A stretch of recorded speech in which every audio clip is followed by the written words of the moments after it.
Now it is my pleasure to introduce Tom Krampitz, a solo practitioner in Fort Worth, specializing, that was a tepid round of applause, don't worry, we'll give you a chance to make up for it. He's a solo practitioner, and I promise they love you, Tom, in Fort Worth, specializing in governmental affairs and public policy advocacy. Now, Tom makes a career of representing businesses and individuals in transportation, land use, economic development, and environmental matters, among others. Prior to entering private practice in June of 2007, Tom served 5 years as General Counsel and Director of Governmental Affairs for Texas Motor Speedway. And perhaps more importantly, Tom is married to the lovely and talented Terry Bentley Hill, who has been a keynote speaker. Tom, your wife just got more applause than you did in your introduction. That's really something. She's also a Dallas attorney who specializes in criminal defense. They have 4 children. Their youngest daughter, Hallie, suffered from depression and died by suicide in 2004 at the age of 14.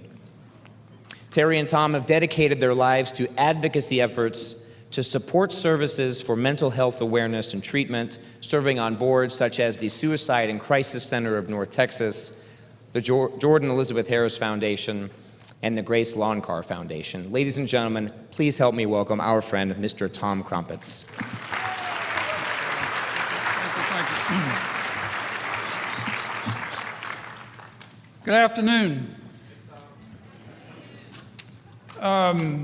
One of the hats that I wear, and thank you for the introduction, Carla, one of the hats that I wear is as an adjunct professor over at Aggie Law School here in Fort Worth. Now, for those of y'all who don't know, adjunct professor is a term of art, and that means old guy works cheap. So when Ellen asked me to visit with you today, and the reason I mentioned the law school experience is because even though we do talk about the law and public policy, that's the class that I have, I think it's my opportunity, because I'm an old guy who works cheap, to pass along to my students some life lessons that I've learned along the way. And as I thought about my message here this afternoon, I realized that a lot of those life lessons apply to the business at hand today with the Jordan Elizabeth Harris Foundation. So there's 12 that I share with my students. Y'all are a fast learning group, so there's only 7. So let's count down from the top. You only have one chance to make a first impression. Can I see a show of hands of folks that this is the first time you've been to a Jordan Elizabeth Harris Foundation function? Well, number one, thank you so much for coming, and let's give them a round of applause for being here.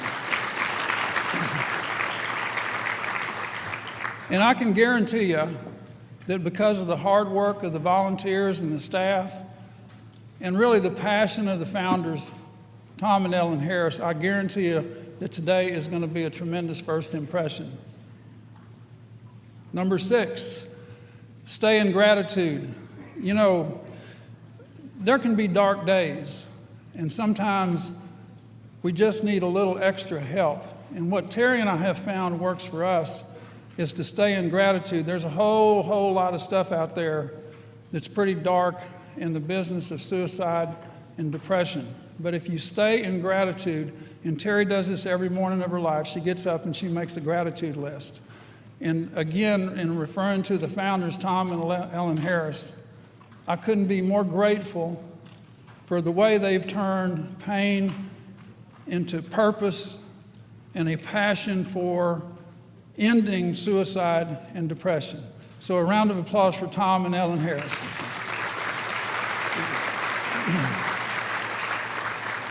In many ways, I'm standing up here today because I've had the benefit of a mentor. Many mentors actually through my life. There's one sitting here today with me who claims he's my mentor. He's half my age, but you know, mentorship has nothing to do with age. So the mentorship program that the Jordan Elizabeth Harris Foundation supports is called Hope Squad, and it's the essence of mentorship. You'll learn more about it here today. Number 4, your best is good enough. I can't tell you how many times some of my students will come up to me and they're discouraged because they measure themselves against people who've been lawyers for a long time, or people that, you know, somehow or another they believe are better than them. and I ask them, have you done your best today? That's all you have to do. Your best is good enough. It's an affirmation, and for folks in this room that I know sometimes can be discouraged, just look in the mirror and tell yourself, my best is good enough. And I can guarantee you the Jordan Elizabeth Harris Foundation gets up every morning and pledges to do the best that they can be. This is a lost art form. With my students, I even bring a show and tell item. I said, you know, this is an envelope. This is called a note card.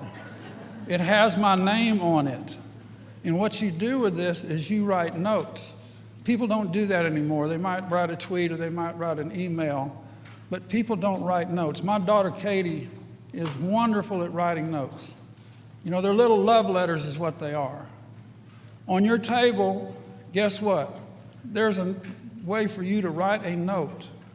You can write a note today to the Jordan Elizabeth Harris Foundation and show us your support financially. You can never dream too big. I had one of my students tell me, I bring speakers to our class, and I brought a fella from here in Fort Worth named Casey Pipes, who is a presidential speechwriter. Now, not too many people get to do that. Not too many people get to sit in the West Wing of the White House and work with the President of the United States on speeches. And one of my students came up afterwards, she said, I never thought about that, but I can do that. And I said, you can do that. You dream big.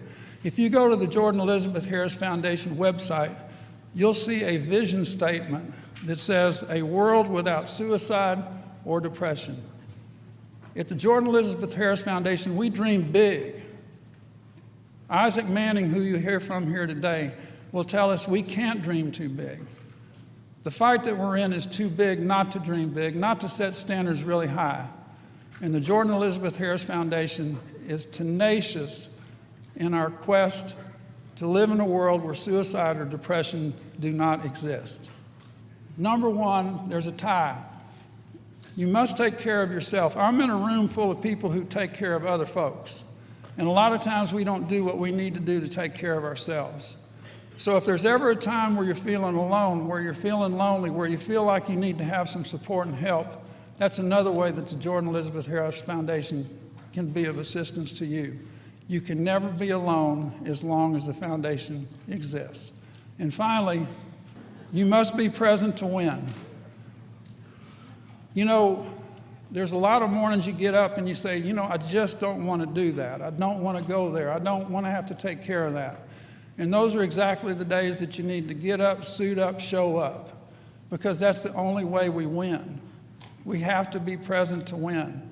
The people who came here today, by your presence, you honor us, because by golly, this morning you got up, you suited up, and you showed up. And let me tell you, the Jordan Elizabeth Harris Foundation, in its tenacious leadership, in its dedicated staff, and through the generosity of its donors, is going to be present every day, and we will win. Thank you very much for your time and attention this afternoon.